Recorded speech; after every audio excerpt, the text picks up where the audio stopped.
Hi, my name is Umu and I'm here with AWOLbeatz. And we at Music One Stop Shop here at Richmond, Virginia. And I'm going to ask him a couple of questions. And welcome to Umu's Avenue.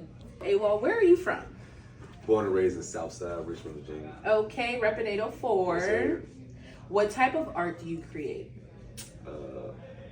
a lot. I do everything pretty much entertainment wise. So Okay, I love my art. first passion is being a comedian, as you can tell. Okay, he got the jokes. But I produce music, I engineer, I host a lot of things, events. I do my own podcast.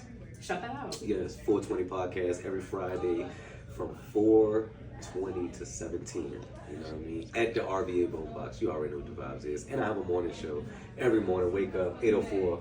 Wake up with AWOLbeatz. You know what I mean? Come on now. You know you want to. You ain't got a damn choice. But Okay, yes, sir. But yeah, that's that's mainly everything I do. Okay, Art just a little bit of You everything. know what I mean? Gotta die. You know what I mean? You got to die. What is your favorite to work on? Like, what's your favorite piece of art to do? Comedy. Okay. That's what got me to be who I am. I used it first as a kid, just to be, I had bad anxiety. So just being around people, most people would be quiet. I felt like if I talked, they wouldn't pay attention to what I was doing. And it just works. So I'm one of those people that if you get around me, I'm talking, and I'm talking a lot. But what I'm really doing is assessing the whole entire room, figuring out who's doing what is their real intentions being. So I can do it so smoothly that people don't pay attention. Okay. So it's like a skill of mine. Oh yes, I see it now. Huh? Always paying attention even when he's not paying attention. Absolutely. I love to hear it. How did you gravitate towards comedy? Well, you just said because of the anxiety and everything. Yes, but like a lot of as far as me going out on my work, I retired from the military. So Okay. before I retired though, Thank you for your service. Oh, thank you for your support. But before you thank me, I also went AWOL. Reasons why the name is AWOL. But while I was AWOL, I got it was either go crazy or find a new passion because being in the military I'd already been in there for 12 years. So at that point, music was the first thing that jumped out. So I basically taught myself how to, produce, self-taught, and then I went to school for music and film and got into it that way. Nice. That's really good. And that's I like how you mentioned that you did go to school to also kind of throw in that you took the extra steps on your craft. Oh yeah. So I went to YouTube University first, and then I went to Full Sail. I think I spent probably $100,000 on audio production and film, digital cinematography, and I really don't do neither one of those right now. I know, that's what I'm saying. I'm saying it was crazy. But it's good to have them because, Yes. just having a skill set. Yes. Yeah. The skill set is very, I'm glad that you said that because that leads to actually my next question. Okay. What is an important lesson that you have learned or are learning in your community? I would say patience. People like me, I like fast results. I come from, an era where you went outside, you had some crack, you sold it, and you made your money. Okay. I'm not used to going outside, giving your crack away for free, and then hoping that they become fans of yours, and then they come back and be like, you know what? Now I'm gonna buy that crack. Okay. That's basically what Crack for free is actually a crazy thing to even say out loud. it is. But when you understand that what I'm basically saying is the art. So now the crack that I'm selling is art, That's what I'm saying. and they don't want to buy it. Exactly. They want it for free because Instagram, Facebook, social media is now telling people that you can get free content. So, That's what I'm saying. Like when you put it in the terms of saying Yeah. crack is free is like, well, you know what? Actually, so art being free is kind of like, wait, yeah, it don't make sense. okay, it doesn't. Art is meant to be subjective, and it's not meant to be free though. Because it's still someone's Repeat work. that again. Yeah. Art is meant to be subjective. Subjective, but it's not ever meant to be free. You know what I mean? That's Yeah. like a Picasso painting. You can't be like, yeah, that's my homeboy, so I know he gonna paint that joint for me for free. Or a Basquiat painting. You're like, no, I went to school with Basquiat, so I know he gonna look out. It's like, what do you think? He gotta eat the paint materials that you know what I mean? So just Right. being around in an era now where a lot of people want stuff for free. Everything I got for free. For my fans though, you can still buy it on Patreon. You know what I mean? You always got that paywall. I put everything behind a paywall. You know what I mean? Okay. So it's jokes and stuff that I've done that the average human being on IG or Facebook or YouTube, they haven't saw it because it's behind a paywall. But my true fans, $1.99 a month.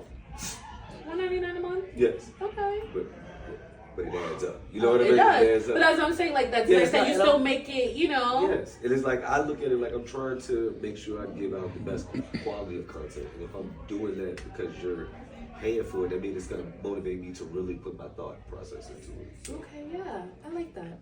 I do. Okay, and I'm still that happy. Just a little. I learned something. Okay, so I did ask what is an important lesson. Okay, but why would you think that is an important lesson? Patience. Well, because you'll stress yourself out and you'll lose the love of any art form when you don't have patience in it. You know what I mean? Because like when you have patience for it, the grind, the hustle, everything that it took to get to that goal.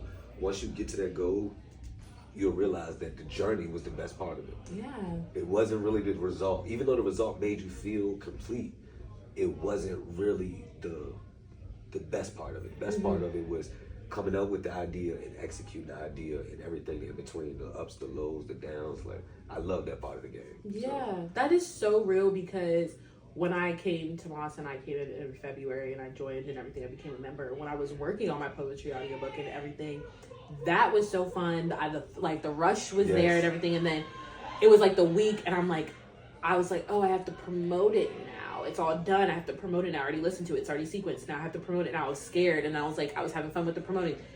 Then it was like, I have to now be in front of all these people. They have to listen to it. So it was like that part of it. I was like, oh, it's not fun anymore. It kind of went down. So it was like the come down is real too. It is. Yeah, the come down is real. If you're looking for a certain result and you do not get the result you're looking for, now you can slide into a deep, dark depression. Right. But if you enjoy the journey of any art form, no matter what the goal is, once you get to that goal, you're going to look back at the process and you're going to love that process and it's going to motivate you to do it again. Yep. That could be. That's so true. Because it's funny because I just went through I've actually lost my itch for writing right now because of all of it was just so much. I didn't even listen to, after I put my audiobook out, I didn't listen to it for a whole month. Yeah. It was funny because I was talking to Lamari about this. This is a little tangent. I was almost rejecting that part of me. It was weird. And then I was I brought it back. So it's funny that you talk about the journey because I'm real life living it, you know? So even calling myself a poet, I'm I am a poet. Yeah. And you have stuff that's actually out and it's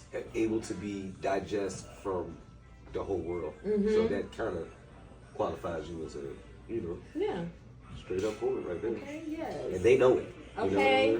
Y'all know it. And you can stream it on Spotify, Umu. Yes, sir. A September Storyteller. Okay. Bars. And, 2 more questions for you. Okay. What song has been the most in rotation for you thus far this month? This month, I would say, this is a tough one. It would be They Not Like Us. Okay. But at the same time, I would have to say Family Matters. Wow. Out of that, I'm still stuck into the battle mode. And out of that whole battle, I ranked the whole battle. They Not Like Us was the number 1 song that came out of there. And the number 2 song was Family Matters. Go back and listen to that Drake song. That's the best Drake we've ever got. If you tap out too early, you're going to miss him being an artist. I mean, even though he lost epically. The battle's over. Don't get me wrong. One that he did get, that one uppercut, is and it was to multiple people. I'm coming for you. Yes, you. That's literally where he went wrong. But to me, I'm it was just the style that he did it. Yeah. The beat flow, the switcher, the mannerisms, his tone, his videography. I should probably watch it. It's like a silent video where the song's playing, but his art, whoever is his photographer and videographer for that little small clip, go back and watch it. It's really even though it's like a Kendrick diss. Outside of that, it's very. The art is beautiful. Yeah, it looks it's like a. You remember those silent films from the 1920s where they're making people laugh but they're not saying nothing? Yeah. You just see their gestures and stuff. Yeah. It reminds me of that somehow, but it just is. I'm actually gonna check it out. Yeah, it's is that the one where he's just he comes in? I think he's nigga, I'm gonna say it again. He comes in, he's you told me not to say nigga, I'm gonna say it. Drop. I was this is funny. I wanted to hate the song so bad because I couldn't. I was I don't like this song. I was trying to keep that motherfucker PG. I was it's too catchy. Listens to it. He got me. That's what we'll do. Jersey Drake, But those 2 right there is been my Okay, because you still are stuck on like the battle part of it. Like a lot of people really enjoyed that. Because I'm looking at it from the business point of view. So it was like me being in my cynical ways, but understanding that the art was really explaining this next generation of what we call the music industry. So, I don't want to deep dive, but it was. We can save the deep dive. Which era of music is your favorite? Oh, the 2000s, yes. Early 2000s. So I can't even finish 2010s, nope. 2020s, the early two. I feel like this was like I know a lot of people. Okay, Get Rich or Die Trying. That old Kanye. Believe it or not, y'all may not respect it, but that Soulja Boy, that Bow Wow era. I respect it. Like I know a lot of people don't. Like my favorite rapper of all time is Lil Bow Wow. And I tell that's because you didn't live that era. The same way most people feel about Drake, that's how Lil Bow Wow was.